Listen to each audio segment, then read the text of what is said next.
तो आज मैं आपको एक्सप्लेन करूंगी आयरन मैन के तीनों पार्ट्स। तो मूवी की स्टार्टिंग होती है अफगानिस्तान के बॉर्डर को दिखाते हुए। वहाँ पर यूएस आर्मी भी होती है जो कि किसी ऐसे आदमी का इंतजार कर रही होती है जो कि वेपन्स को डील करता था और उसका नाम था टॉनी। फिर कुछ ही टाइम में हम देखते हैं कि टॉनी वहाँ पर पहुँच जाता है। वहाँ पर टॉनी उस आर्मी को एक मिसाइल दिखाता है और कहता है कि ये हम लोगों ने बनाया है। ये इतना ज्यादा खतरनाक है कि ये एक मिसाइल ही पूरी कंट्री को तबाह करने के लिए काफी है। और फिर वहाँ पर उसका एक्सपेरिमेंट किया जाता है। दरअसल टोनी यहाँ पर आर्मी से कोई डील करने आया था और इस डील से वो बहुत अमीर हो सकता था। उसके बाद वो यहाँ से चला जाता है, लेकिन तभी टोनी की कार पर कोई फायरिंग करने लगता है। वहाँ पर मौजूद सारी की सारी आर्मी टोनी को बचाने की कोशिश करती है, लेकिन वो लोग उन आर्मी को फायर करके मार देते हैं। टोनी अपनी जान बचाकर गाड़ी से बाहर तो आ जाता है, लेकिन उसके पास उसी की कंपनी का बॉम्ब पड़ा होता है जिसके फट जाने से वो काफी जख्मी हो जाता है। अब हमें एक दिन पहले का टाइम दिखाया जाता है जब टोनी को बेस्ट वेपन मेकर का अवार्ड मिला था। दरअसल जो कंपनी ये चला रहा था ये इसके फादर ने अपने दोस्त के साथ मिलकर बनाई थी, लेकिन जिस जगह अवार्ड दिया जा रहा था टोनी वहाँ पर मौजूद नहीं था, तो उसका अवार्ड कोई और रिसीव कर लेता है। अब अगर टोनी वहाँ पर नहीं था तो वो कहाँ पर था? वो था एक कैसीनो में। वहाँ पर वो आदमी आता है जिसने टोनी का अवार्ड लिया था। वो उसे उसका अवार्ड देता है तो वो कहता है कि यार मैं इसे कहाँ रखूंगा, मेरे घर में तो जगह ही नहीं है। वो अवार्ड वो लोगों को देकर वहाँ से चला जाता है। तभी वहाँ पर एक रिपोर्टर आती है और टोनी से कहती है कि क्या आप सेटिस्फाई हैं कि आप नए नए वेपन्स बना रहे हैं और वो इतने खतरनाक हैं कि किसी की भी जान ले सकते हैं, बल्कि पूरी कंट्री ही डिस्ट्रॉय कर सकते हैं। तो टोनी कहता है कि हाँ मैं सेटिस्फाई हूँ, क्योंकि अगर हम वेपन्स ना बनाएं तो लोग हमें ही मार डालेंगे। उसके बाद ये दोनों कुछ टाइम साथ स्पेंड करते हैं और फिर टोनी को बताया जाता है कि उसकी अफगानिस्तान के लिए फ्लाइट है और टोनी अपने प्राइवेट जेट से होता हुआ अफगानिस्तान आ जाता है। अब सीन शिफ्ट होता है प्रेजेंट टाइम की तरफ, जब टोनी बेहोश है और एक बैटरी से कनेक्टेड है। जब उसे होश आता है तो वह देख के काफी हैरान होता है कि मेरे साथ बैटरीज क्यों लगी हुई हैं। वो होश में आकर अपने साथ खड़े आदमी से पूछता है कि मेरे साथ ये क्या हो रहा है। तो वो आदमी उसे बताता है कि जब तुम्हारे साथ वो बॉम्ब एक्सप्लोड हुआ तो उसके कई पीसेस तुम्हारी बॉडी के अंदर चले गए। वो इतने छोटे पीसेस थे कि हम उनको बाहर नहीं निकाल सकते थे। अब इसका एक ही हल था कि हम उन पीसेस को तुम्हारे दिल के पास जाने से रोक सकें। तो इस वजह से हम ये इलेक्ट्रोमैग्नेटिक वेव्स यूज कर रहे हैं, तो तुम्हें घबराने की कोई जरूरत नहीं है। हमें पता चलता है कि टोनी को टेररिस्ट ने किडनैप कर रखा है और तभी वहाँ पर उन टेररिस्ट का लीडर आता है। वो टोनी से कहता है कि जानते हो मैंने तुम्हें किडनैप करके यहाँ पर क्यों बुलाया? मुझे तुम्हारा बनाया गया मिसाइल काफी पसंद आया और जैसा कि तुम जानते हो कि यूएस आर्मी ने हमारे बॉर्डर पर कब्जा कर रखा है, तो मैं चाहता हूँ कि सेम मिसाइल तुम हमारे लिए भी बनाओ और बस जैसे ही तुम मुझे मिसाइल दे दोगे तो मैं उन पर अटैक करके तुम्हें छोड़ दूंगा। तो टोनी कहता है कि हरगिज नहीं, ये तुम्हारी भूल है। तो टोनी के साथ खड़ा हुआ आदमी उसे कहता है कि नहीं, ऐसा नहीं करो, तुम्हारे पास इसके अलावा और कोई सोल्यूशन नहीं है, क्योंकि ये एक ऐसा इलाका है जहाँ तुम्हारे साथी इवन आर्मी भी नहीं तुम्हें ढूंढ सकती। अब ये आदमी था कौन? दरअसल ये आदमी भी वेपन्स बनाया करता था और इन्हें भी यही लोग लेकर आए थे यहाँ पर। अब टोनी और वो डिसाइड करने लगते हैं कि यहाँ से बाहर कैसे निकला जाए। हालांकि यहाँ से बाहर जाना लग तो इम्पॉसिबल रहा था, लेकिन वो फिर भी ट्राई करना चाहते थे। वो आदमी कहता है कि मुझे अपनी फैमिली के पास जाना है। तो टोनी कहता है कि मेरी कोई फैमिली नहीं, बस एक ड्राइवर और एक सेक्रेटरी है। तो वो दोनों सोचते हैं कि हम कोई ऐसा ड्रेस बनाएंगे जो कि बुलेट प्रूफ हो, ताकि जब हम लोग बाहर निकले और वो हम पे शूट करें तो हम पे कोई असर ना हो और हम फौरन से भाग जाएं। वो आदमी टोनी को बताता है कि तुम्हारी बॉडी में जो इलेक्ट्रोमैग्नेटिक वेव्स हैं उनको सिर्फ वही बैटरी कंट्रोल कर सकती है जो मैंने तुम्हारी बॉडी के साथ कनेक्ट की थी। अब उसको ढूंढना होगा ताकि उसको यूजफुल बनाकर हम यहाँ से बाहर जा सकें, लेकिन उस सूट के लिए इनको बहुत हाई पावर्ड बैटरी चाहिए थी जो कि सूट को रन भी कर सकती। दूसरी तरफ लीडर को तो यही लग रहा होता है कि शायद ये लोग मेरे लिए वो मिसाइल बना रहे हैं, तो वो उसको मटेरियल भी देता रहता है, क्योंकि वो नहीं जानता होता कि मिसाइल बनाने के लिए क्या क्या मटेरियल चाहिए। लेकिन जल्द ही जब वो सूट तैयार होता है तो इस बात की खबर उस लीडर तक भी पहुंच जाती है। उसे बहुत गुस्सा आता है और वो उस आदमी को जो कि टोनी के साथ इस सूट बनाने में हेल्प कर रहा था काफी इंजर्ड कर देता है।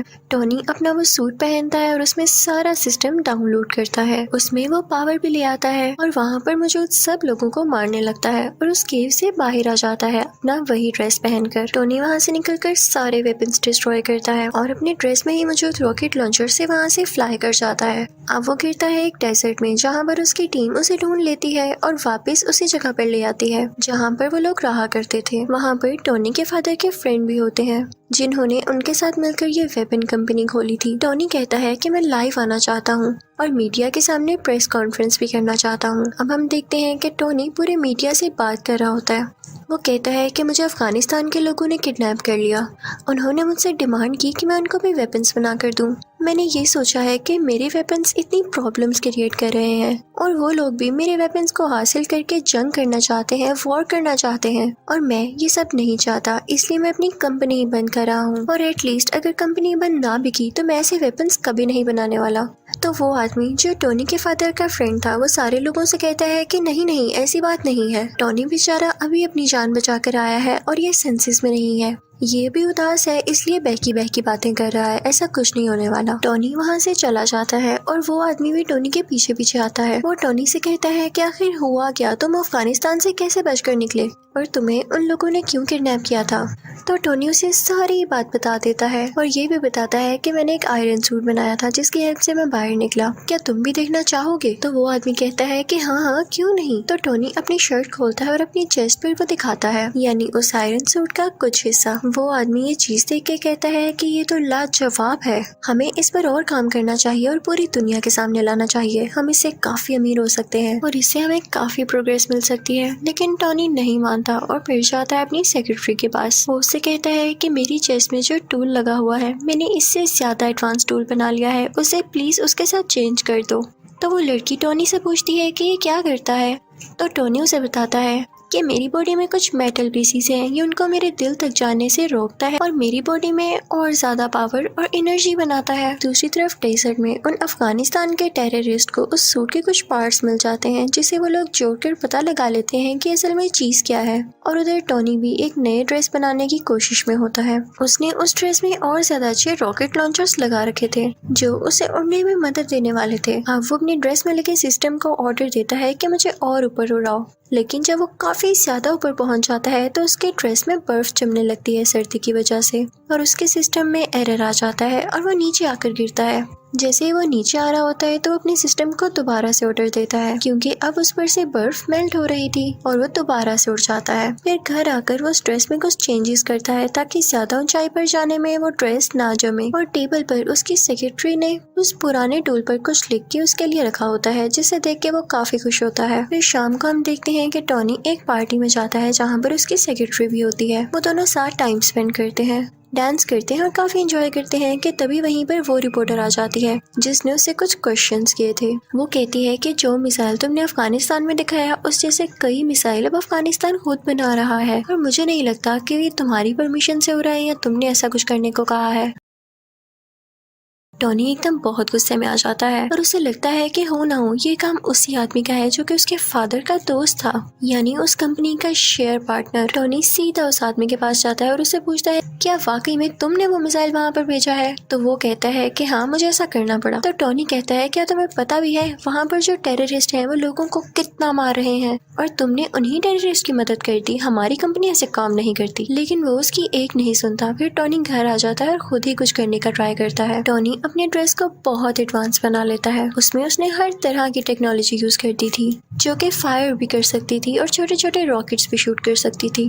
टोनी फौरन से वो ड्रेस पहनकर अफगानिस्तान जाता है। वहाँ पर जाकर वो सब आदमियों से लड़ता है, इवन उन टेररिस्ट के लीडर से भी, और फिर अपने ड्रेस से एक छोटा सा रॉकेट वहाँ पर छोड़ता है जिससे वो जगह डिस्ट्रॉय हो जाती है। वहाँ की एयरफोर्स को भी पता चल जाता है कि यहाँ पर कोई एक्सप्लोजन हुआ है, लेकिन वो आयरन मैन को ढूंढ ही नहीं पाते। फिर टोनी अपने उस दोस्त को कॉल करता है जो कि इसे अवार्ड देने कैसीनो आया था। वो अपने दोस्त से कहता है कि मैं ही हूँ जिसने ये सारा ब्लास्ट किया है, तो प्लीज तुम इस मैटर का ख्याल रख लेना। फिर जब उससे पूछा जाता है कि ये अटैक्स किसने किए तो वो कहता है कि हो सकता है कई दुश्मनों ने मिलकर ये अटैक किया हो, यानी वो ये बात टोनी पर नहीं आने देता। अब जब टोनी के फादर का दोस्त ये बात सुनता है तो उसे बड़ी हैरानी होती है कि ऐसे कोई अटैक करके गायब हो सकता है।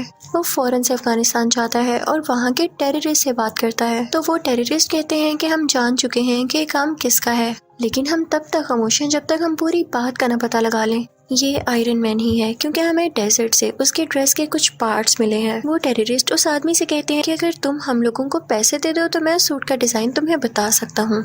लेकिन टॉनी के फादर का दोस्त ऐसा नहीं करता, बल्कि उन लोगों को डरा धमका कर वो ड्रेस अपने साथ ले आता है। टॉनी को पता चल जाता है कि उसका पुराना ड्रेस किसी ने चुरा लिया है। वो फौरन से अपनी सेक्रेटरी के पास जाता है और उससे कहता है कि कैसे भी करके मुझे उसको रोकना होगा कि कहीं ये सारी इन्फॉर्मेशन लीक ना हो जाए और वो मेरा नाम, मेरी आइडेंटिटी यूज करके हर जगह तबाही फैलाए। अब टॉनी की सेक्रेटरी उस आदमी के ऑफिस जाती है, यानी वही आदमी जो टॉनी के फादर का दोस्त है। वो सारी इन्फॉर्मेशन उसके कंप्यूटर से कॉपी करने लगती है और साथ ही साथ उसे ये भी पता चलता है कि यही वो आदमी था जिसने टॉनी को किडनैप करवाया था उन टेररिस्ट से, क्योंकि ये नहीं चाहता था कि टॉनी का इस कंपनी में जरा सा भी शेयर हो। ये सुन के वो काफी हैरान होती है और वहाँ से जाने ही वाली होती है कि तभी वहाँ पर वही आदमी आ जाता है जिसके कंप्यूटर से वह डेटा चुरा रही थी, लेकिन उसे बातों में लगा के वहाँ से चली जाती है। अब वो आदमी भी इतना कोई इनोसेंट नहीं था, उसे पता चल जाता है कि ये लड़की मेरे कंप्यूटर से सारा डेटा चुरा गई है। जब वो लड़की सारी इन्फॉर्मेशन लेके वहाँ से निकल रही होती है तो एक आदमी आता है और कहता है कि आप टॉनी को जानती है ना, कि आप टॉनी से मेरा इंटरव्यू करा देंगी, मुझे उससे कुछ सवालात पूछने हैं, कुछ क्वेश्चनिंग करनी है। और दूसरी तरफ टॉनी के फादर के फ्रेंड को भी अजीब अजीब फील हो रहा होता है, क्योंकि वो जानता था कि टॉनी अब कितना पावरफुल है और उसे पता चल चुका है कि इस सारी गेम के पीछे मेरा ही हाथ है। उस आदमी ने कुछ साइंटिस्ट को ऑर्डर दिया होता है वही टूल बनाने के लिए जो कि टॉनी की चेस्ट में था, लेकिन हैरानी वाली बात यह है कि जो टूल ये बनवा रहा था उसका साइज काफी बड़ा था, लेकिन उसको कंप्लीट होने में भी टाइम था। तो ये जाता है टॉनी के घर काफी गुस्से में। वो टॉनी की बॉडी को डीएक्टिवेट करके उसकी चेस्ट में से वो टूल, यानी जो अब उसका हार्ट था, वो ले जाता है, जिसकी वजह से टॉनी बहुत डाउन फील करने लगता है और उसके बगैर वो ज्यादा देर जिंदा रहने वाला नहीं था। कि तभी टॉनी को याद आता है कि उसकी सेक्रेटरी ने उसे एक पुराना टूल भी दिया था। वो फौरन से उसको लगा लेता है और अपना ड्रेस दोबारा से अपनी बॉडी पर ले आता है। अब टॉनी के फादर का फ्रेंड तो टॉनी का वो टूल लेके जा चुका था। उसने अपने पास काफी बड़ा आयरन जायंट बना रखा था जिसका वो नाम रखता है आयरन मॉन्गर। वो आदमी वो टूल जो टॉनी की चेस्ट से निकाला गया था उसके अंदर डाल देता है, जिससे वो एक्टिवेट होने लगता है। उसमें कई पावर्स आ जाती हैं, लेकिन इतनी ही देर में असली आयरन मैन भी वहाँ पर पहुँच चुका था और अब इन दोनों में काफी ज्यादा फाइट होती है। अब वो दोनों लड़ते लड़ते रोड पर आ जाते हैं। तभी आयरन मैन को याद आता है कि अभी तक ये सूट पूरी तरह ठीक नहीं हुआ, यानी अभी भी ये कई ज्यादा हाइट पर जाकर फ्रीज हो जाएगा। वो फौरन से ऊपर उड़ने लगता है ताकि आयरन मॉन्गर भी उसका पीछा करे, और जब वो लोग बहुत ऊपर पहुंच जाते हैं तो आयरन मॉन्गर का ड्रेस जमने लग जाता है, फ्रीज होने लग जाता है और वो अजीब सा हो थोड़ा डल होके नीचे गिरने लगता है। लेकिन तभी नीचे आते ही वो दोबारा से एक्टिवेट हो जाता है और वो आयरन मैन पर अटैक करने लगता है। अब ये दोनों पता है कहाँ आकर गिरते हैं? उसी लैब पर जहाँ पर ये बहुत बड़ा टूल बनाया जा रहा था। इस टूल को उसी आदमी के साइंटिस्ट बना रहे थे जो टॉनी के फादर का फ्रेंड था। अब आयरन मैन अपनी सेक्रेटरी को फौरन से कहता है कि तुम ये टूल एक्टिवेट कर दो, मैं यहाँ से फौरन से भाग जाऊंगा और इसका सारा का सारा इफेक्ट इस आयरन मॉन्गर पर हो जाएगा, क्योंकि ये नहीं जानता होगा कि टूल स्टार्ट होने वाला है। वो लड़की ऐसा ही करती है। उसमें काफी ज्यादा रेज निकलती हैं जो कि आयरन मॉन्गर के गिर्द आ जाती हैं और इन रेज की वजह से आयरन मॉन्गर मारा जाता है। अब अगले दिन हम देखते हैं कि टॉनी की प्रेस कॉन्फ्रेंस होती है और सारे उससे क्वेश्चन कर रहे होते हैं कि क्या आप ही हो आयरन मैन? तो उसके पास एक आदमी आता है और कहता है कि नहीं, आपने ये नहीं कहना, आपने ये कहना है कि उसमें आपका बॉडीगार्ड था और उन दोनों में आप इसमें कोई पर्सनल इश्यूज की वजह से लड़ाई हो रही थी और आपके फादर के फ्रेंड भी नेचुरल डेथ मरे। लेकिन टोनी वो स्क्रिप्ट उठा के सब लोगों के सामने चला जाता है। तभी उसका दोस्त उसके कान में कहता है कि जो भी बात सच है वही बोलिएगा। आयरन मैन सबके सामने बोल देता है, आई एम आयरन मैन। यानी अब सबको पता चल चुका था कि असली आयरन मैन टोनी ही है। और इसी के साथ आयरन मैन पार्ट 1 यही खत्म हो जाता है। तो अब मैं आपको एक्सप्लेन करूंगी आयरन मैन पार्ट 2। अब जहाँ पर पार्ट 1 का एंड हुआ था वहीं से पार्ट 2 स्टार्ट होता है। वही न्यूज के टोनी ने ये एक्सेप्ट कर लिया है कि वही आयरन मैन है। किसी के टीवी पर चल रही होती है और जो आदमी इसको देख रहा होता है उसका नाम इवैन होता है। ये न्यूज देखते ही इवैन के फादर की डेथ हो जाती है। तो इवैन कहता है कि मैं आयरन मैन से बदला लेके जरूर रहूंगा। तो वो भी एक छोटा सा टूल तैयार करता है जिससे वो अपना ड्रेस बनाने वाला था, क्योंकि वो आयरन मैन से फाइट करने लगा था। अब कई दिन बाद इवैन का ड्रेस तैयार हो जाता है और वो उसे नाम देता है व्हिपलैश। उसमें ये पावर थी कि वो किसी भी मेटल को काट सकता था। फिर हम देखते हैं कि 6 महीने गुजर जाते हैं और टोनी कुछ लोगों से स्पीच कर रहा होता है। उसने अपना वही ड्रेस पहना होता है। वो बताता है कि मेरे फादर का ये ड्रीम था कि वो एक सिटी बनाए जिसमें एडवांस बिल्डिंग्स हो और काफी अच्छी टेक्नोलॉजी हो, लेकिन वो तो अपना ये ड्रीम पूरा नहीं कर पाए। अब मैं उनका ये ड्रीम पूरा करूंगा। और वो अपना ड्रेस सबको दिखाता है कि ये ड्रेस मेरी हेल्प करेगा। टोनी ये सब बातें करके वहाँ से निकल ही रहा होता है कि तभी उसके पास कुछ लोग आते हैं। वो टोनी से कहते हैं कि आपसे कुछ लोग कुछ बातें पूछना चाहते हैं। वो सब लोग ये चाहते हैं कि आप सुबह कोर्ट में आए। वो आपके ड्रेस के बारे में आपसे कुछ इन्वेस्टिगेशन करेंगे। जब टोनी कोर्ट जाता है तो उसे पता चलता है कि वहाँ पर तो आर्मी है। कोर्ट के सेनेटर उसे कह रहे होते हैं कि सूट तो तुमने काफी अच्छा बनाया है, लेकिन इतनी ज्यादा पावरफुल और खतरनाक चीज तुम्हारे पास नहीं होनी चाहिए। ये आर्मी को दे दो क्योंकि वो अपने सोल्जर्स की काफी अच्छी ट्रेनिंग कर सकती है इससे। तो टोनी कहता है कि नहीं, वो ड्रेस मैंने बनाया है, मेरी मेहनत लगी है उसमें, मैंने उस पर कई एक्सपेरिमेंट्स किए और मुझे ही उसको यूज करना आता है। वो मेरा ड्रेस है और मैं ही आयरन मैन हूँ। No one can be iron man. कोई आयरन मैन नहीं बन सकता मेरे अलावा। वहाँ पर टोनी का वही ब्लैक दोस्त भी होता है, लेकिन इस पार्ट में उसका फेस चेंज है, यानी किसी और को टोनी का दोस्त बना दिया गया है, लेकिन कैरेक्टर वही है। वो भी सेम बात कहता है कि मुझे ये कहना पड़ रहा है कि ये ड्रेस वाकई बहुत डेंजरस है और ये आर्मी के पास होना चाहिए, लेकिन फिर भी टोनी नहीं मानता। फिर वहाँ पर एक वेपन एक्सपर्ट भी आता है जो कि सेम बात बोलता है, लेकिन टोनी कहता है कि मैं तुम लोगों में से किसी की बात नहीं सुनने वाला। टोनी उन सब से कहता है कि मैं जानता हूँ आप लोगों को ऐसा करने के लिए किसने कहा है। इनफैक्ट वो आदमी इसलिए चाहता है कि आप लोग मेरा ड्रेस ले लें क्योंकि वो खुद ऐसा ड्रेस नहीं बना पा रहा। उसने मेरी कॉपी करके कई ज्यादा ड्रेसेस बनाए हैं, लेकिन वो उस काम के नहीं जो कि मेरा ड्रेस है। तो आप लोग उसकी बातों में क्यों आ रहे हैं? मैं आपको प्रूफ्स भी दिखाता हूँ। और टोनी फिर उनको प्रूफ्स भी दिखाने लगता है कि वाकई वो आदमी कैसा है। वो कहता है कि इतना बड़ा वेपन मेकर मेरी ड्रेस को कंट्रोल ही नहीं कर पा रहा, तो आप लोग कैसे कर पाएंगे? इसे सिर्फ मैं चला सकता हूँ और मैं जानता हूँ ये किसी को नुकसान नहीं देगा। सबको उसकी बात अच्छी लगती है और फिर वो वहाँ से चला जाता है। दूसरी तरफ हम देखते हैं कि इवैन अपना व्हिप्लैश ड्रेस कंप्लीट कर चुका होता है और अब वो चाहता था कि वो डायरेक्ट जाकर आयरन मैन से लड़ाई करे। दूसरी तरफ टोनी भी अपने ड्रेस को चेक कर रहा होता है।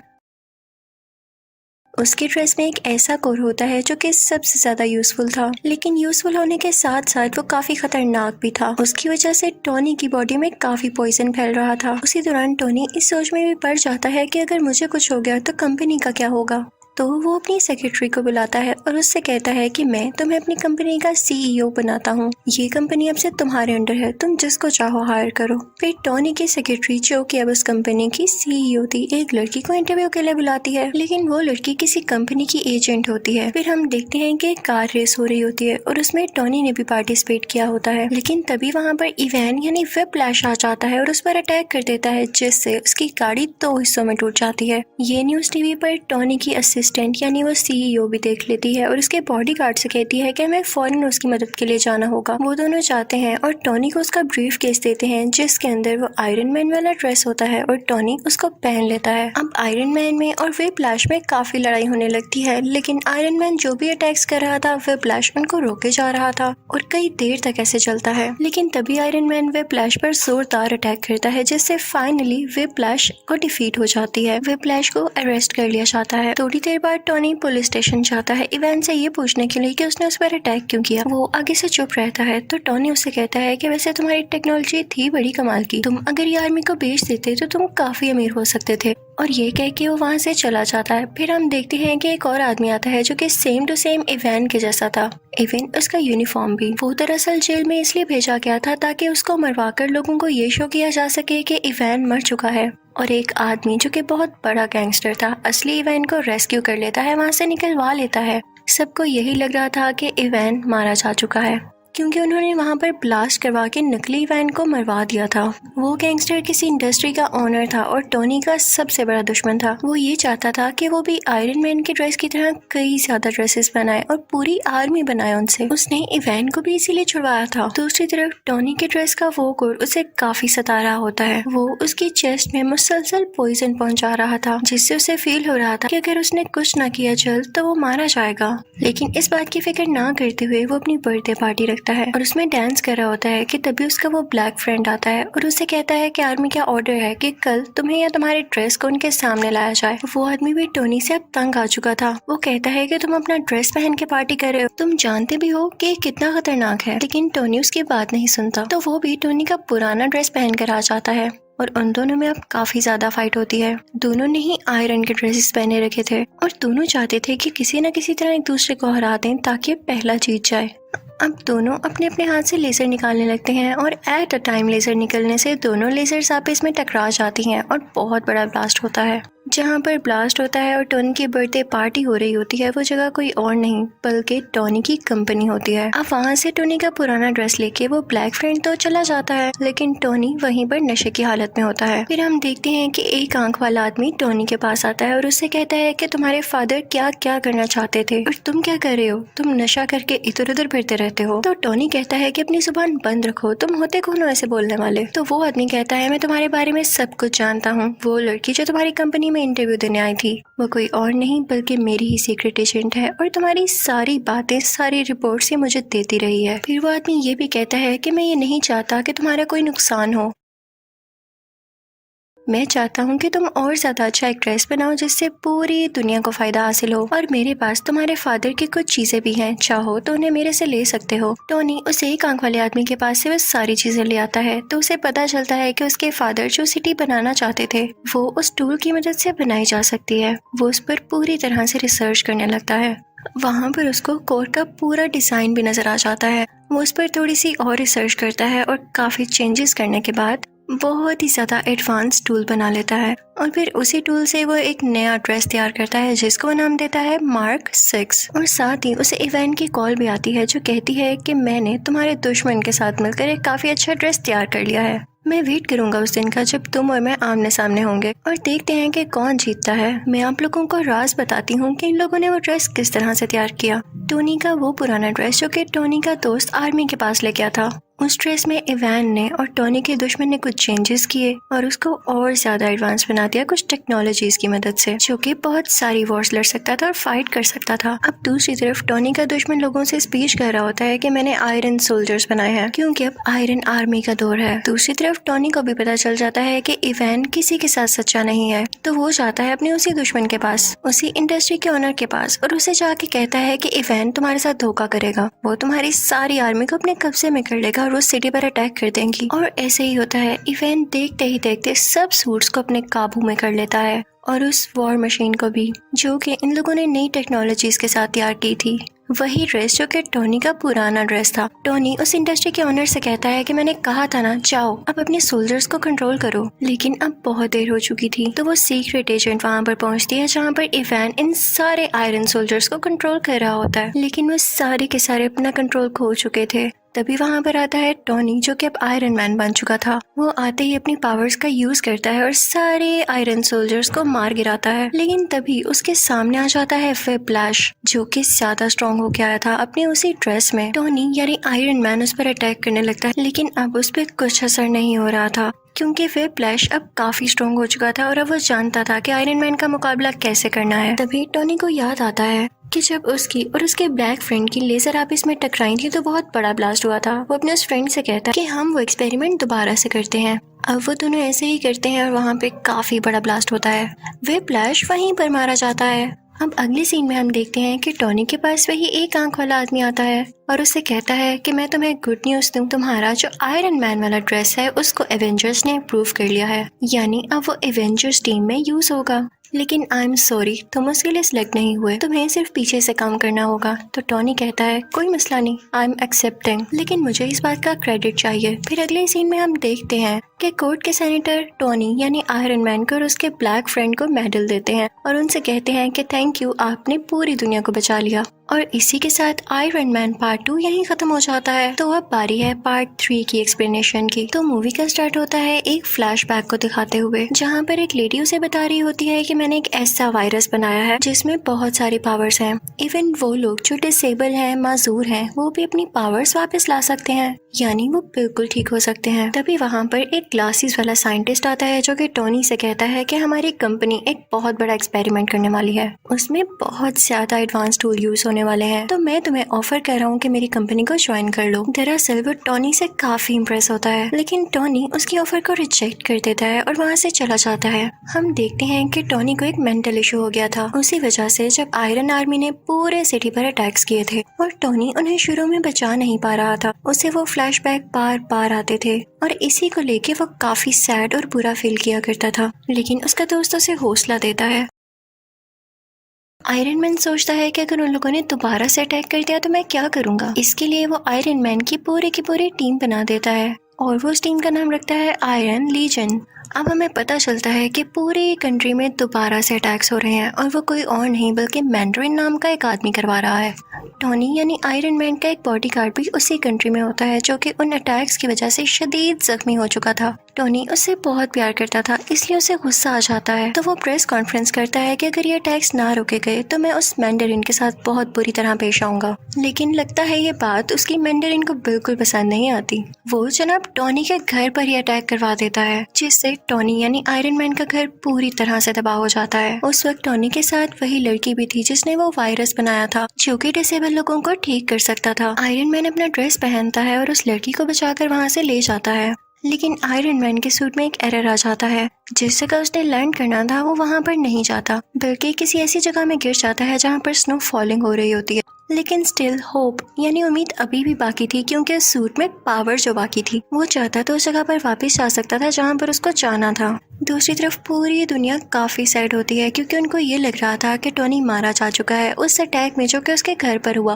क्योंकि उसके बाद टोनी किसी को दिखाई जो नहीं दिया। आयरन मैन जिस विलेज में गिरा था वहाँ पर उसे एक बच्चा दिखाई देता है। वो उससे कई बातें करने लगता है, क्योंकि वो बच्चा उसको काफी इनोसेंट लगता है। टोनी देखता है कि वो विलेज भी तबाह हो चुका है और सेम उसी तरीके से ये तबाह हुआ है जिस तरीके से टोनी के घर पर अटैक किया गया। तो वो समझ जाता है कि जरूर इसके पीछे मैंडरिन का ही हाथ है। अब वो इस सारे केस पर रिसर्च करने लगता है।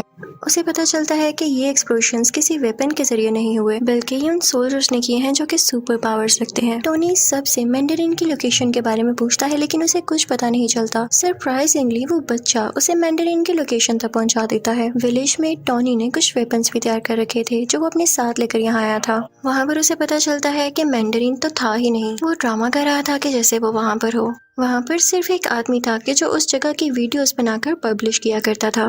फिर यहाँ हम देखते हैं कि वही ऐनक वाला साइंटिस्ट टोनी से मिलता है और दरअसल ना तो उसको ऐनक लगी थी और ना ही वो उसका गेटअप था, वो भी उसका फेक गेटअप था। वो टोनी को बताता है कि मैंने वही वायरस यूज करके खुद की डिसेबिलिटी को खत्म कर दिया है और अब मैं काफी स्ट्रॉन्ग हो चुका हूँ। वो साइंटिस्ट टोनी को बताता है कि मैंने तुम्हारी दोस्त यानी तुम्हारी सेक्रेटरी को भी किडनैप कर रखा है। वो उसे उसका विजन दिखाता है कि ये देखो, ये अब मेरे कब्जे में है। वो दरअसल कहीं और पर किडनैप हुई भी होती है और ये सिर्फ उसकी इमेज होती है, एक होलोग्राम। अब वो लड़की जिसने वायरस तैयार किया था वो कई सालों से साइंटिस्ट के लिए काम कर रही थी, लेकिन जब उस साइंटिस्ट को पता चलता है कि ये टोनी से भी मिलने गई थी तो वो उस लड़की को वहीं पर शूट कर देता है। हम देखते हैं कि वो साइंटिस्ट काफ़ी अच्छी टेक्नोलॉजी यूज़ करता था, जिसकी वजह से उसकी लोकेशन कोई भी ट्रैक नहीं कर पाता था। वहाँ पर वॉर मशीन भी होती है जो कि टोनी का फ्रेंड चला रहा होता है, यानी वही आयरन सूट जो वो लेकर भागा था। लेकिन अब उस ड्रेस का नाम चेंज कर दिया गया था और ये उसी साइंटिस्ट ने किया था। दरअसल वो टोनी को ये बताना नहीं चाहता था कि ये वही ड्रेस है। वो उस ड्रेस को यानी वॉर मशीन को अपने पास ले आता है, लेकिन टोनी भी काफी पावरफुल था। वो वहाँ से जान छुड़ाकर भाग चुका था क्योंकि उसे मैंडरिन की लोकेशन का पता लगाना था। इसी दौरान टोनी को पता चलता है कि वो साइंटिस्ट वो एडवांस ड्रेस चुराकर यूएस के प्रेसिडेंट को मारना चाहता है और इसके लिए उसे कुछ भी करके उसे रोकना होगा। और इसी पर्पस के लिए वो साइंटिस्ट वहाँ पर पहुँच जाता है जहाँ पर वो प्रेसिडेंट होते हैं जो कि किसी और कंट्री जाने के लिए तैयार हो रहे थे। वो उसे किडनैप कर लेता है और अपनी सीक्रेट लोकेशन पर ले आता है जहाँ पर कोई नहीं पहुँच सकता था। लेकिन टोनी वहाँ पर पहुँच ही जाता है क्योंकि उसकी हेल्प की थी उस छोटे बच्चे ने, और टोनी था भी बहुत टैलेंटेड। टोनी वहाँ पर जाकर सारे बाकी पैसेंजर्स को भी बचा लेता है, लेकिन जब बारी आती है प्रेसिडेंट को बचाने की तो इतनी ही देर में वो साइंटिस्ट उसे लेकर वहाँ से जा चुका होता है और वो नाकाम रह जाता है प्रेसिडेंट को बचाने में। लेकिन हमें ये जरूर पता चल जाता है कि साइंटिस्ट की सीक्रेट लोकेशन क्या थी। ये समंदर के पास एक खुफिया जगह थी और ये प्रेसिडेंट को यहाँ पर पता है क्यों लाया था, क्योंकि ये उनकी डेथ पूरे सोशल मीडिया के सामने लाइव दिखाना चाहता था, जिससे इसको पॉपुलैरिटी मिलती यानी ये मशहूर हो जाता और लोग इससे डरने लगते। और प्रेसिडेंट को पकड़ना इतना आसान नहीं हुआ था, बल्कि प्रेसिडेंट के नीचे जो बंदा होता है यानी वाइस प्रेसिडेंट, उसने जेलसी में आकर प्रेसिडेंट की किडनैपिंग में उस साइंटिस्ट की हेल्प की थी। उसने ये लालच में भी किया था क्योंकि उसकी एक डिसेबल बेटी थी जिसको साइंटिस्ट ने वही वायरस देकर ठीक कर दिया था। अब हम देखते हैं कि टोनी और उसका ब्लैक फ्रेंड उसी जगह पर होते हैं जहाँ पर वो साइंटिस्ट होता है, यानी समंदर के पास वाली खुफिया जगह में। टोनी अपने दोस्त को कहता है कि मैं अपनी असिस्टेंट यानी सीईओ को बचाऊंगा और तुम जाकर प्रेसिडेंट को बचाना। फिर हम देखते हैं कि आयरन मैन उस आदमी के सामने पहुंच चुका है, यानी उस साइंटिस्ट के सामने। उन दोनों में काफी फाइट होती है, दोनों ने ड्रेसेस पहन रखे थे और दूसरी तरफ वो ब्लैक फ्रेंड भी प्रेसिडेंट को बचा देता है और उन्हें भी आयरन ड्रेस पहनाकर सेव कर लेता है और कहता है आप यहाँ से चले जाएं अभी के लिए। आयरन मैन भी उस सीईओ को यानी अपनी दोस्त को बचा लेता है, लेकिन बचाते बचाते वो नीचे गिर जाती है जहाँ पर बहुत ज्यादा आग लगी होती है। टोनी यानी आयरन मैन डर जाता है कि ये तो जल जाएगी अब, लेकिन एक मजे की बात ये थी कि उस साइंटिस्ट ने इसके अंदर भी वो वायरस इंजेक्ट कर रखा था जिसकी वजह से उसे आग से कुछ नहीं होता और वो ठीक हो जाती है। ये तो इनके लिए प्लस पॉइंट हो गया था। अब हम देखते हैं कि टोनी यानी आयरन मैन जाता है उसी साइंटिस्ट के पास। उन दोनों में काफी ज्यादा फाइट होने लगती है, लेकिन जब वो देखता है कि इस पर ना तो मेरी आर्मी का कोई असर हो रहा है ना तो मेरे अटैक्स का, तो उसके पास एक आइडिया आता है। वो अपना ड्रेस उतारता है और उसे साइंटिस्ट को पहना देता है और उस ड्रेस में एक खास बात ये थी कि वो अपने आप को ही ब्लास्ट कर लेता था और टोनी फिर ऐसा ही करता है, वो ड्रेस ब्लास्ट हो जाता है। लेकिन वो साइंटिस्ट बहुत चालाक था, उसने भी वो वायरस अपने अंदर इंजेक्ट कर रखा था जिसकी वजह से वो सरवाइव कर जाता है और उसे कुछ भी नहीं होता। बस इतना है कि वो जल चुका था, लेकिन स्टिल उसमें अभी भी पावर थी काफी ज्यादा। और तभी वहाँ पर वो सीईओ भी आती है और वो साइंटिस्ट को पूरी तरह से मार देती है, जिससे फाइनली वो मर जाता है। फिर वो सीईओ आती है टोनी के पास, वो दोनों गले लगते हैं और कन्फेस करते हैं कि वो एक दूसरे को पसंद करते हैं। उधर टोनी अपनी बाकी आयरन आर्मी को भी ऑर्डर देता है कि खुद को ब्लास्ट कर लो और ऐसा ही होता है। आसमान में लग रहा होता है जैसे फायरवर्क्स चल रहे हों। फिर नेक्स्ट सीन में हम ये भी देखते हैं कि पुलिस ने नकली मैंडरिन और उस वाइस प्रेसिडेंट को भी अरेस्ट कर लिया है। फिर हम देखते हैं क्योंकि टोनी यानी आयरन मैन काफी मशहूर हो चुका था, तो दुनिया के बड़े बड़े सर्जन्स उसका ऑपरेशन करते हैं। उसमें जो मेटल के पीसीस होते हैं वो उसको निकाल देते हैं। ये बहुत ही बड़ी गुड न्यूज थी, यानी ना उसे किसी टूल की जरूरत थी, ना उसे किसी कोर की, ना ही ड्रेस की जरूरत थी उसे जिंदा रखने के लिए। वो उस टूल को पानी में फेंक देता है और उसकी दोस्त यानी सीईओ को भी ठीक कर दिया जाता है। यहाँ पर इस मूवी की हैप्पी एंडिंग हो जाती है। आई होप आपको ये तीनों पार्ट्स अच्छे लगे होंगे। Thank you for watching.